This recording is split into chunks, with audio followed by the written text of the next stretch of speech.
Second thank చేయాల్సింది ముఖ్యంగా శ్రీ విష్ణు గారికి.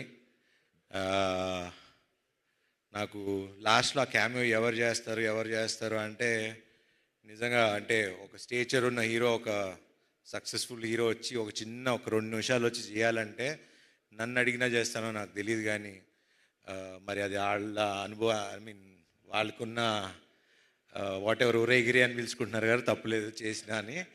బట్ అది శ్రీ విష్ణు గారి గొప్పతనం, అది ఆయన మంచి మనసు. నాకు కూడా I'm also trying to learn the simplicity of how, అంటే సినిమాని నమ్మి, ఒక ఫ్రెండ్షిప్ నమ్మి చేయటం అనేది it's not a normal thing నాకు తెలిసి హీరోగా. So hats off to you brother. And obviously మీ సినిమాల గురించి నేను చెప్పేదేం లేదు, you're already running. And next మీ కథ కూడా ఏదో చాలా ఎదిరిపోయిందని నిన్న. సో క్యామియో కావాలంటే చేస్తా, కానీ నెక్స్ట్ అనిల్ గారి ప్రొడక్షన్లో మా ఇద్దరికి ఒక కథ రాయండి, ఇద్దరం కలిసి చేస్తాం ఒక స్ట్రైట్ సినిమా.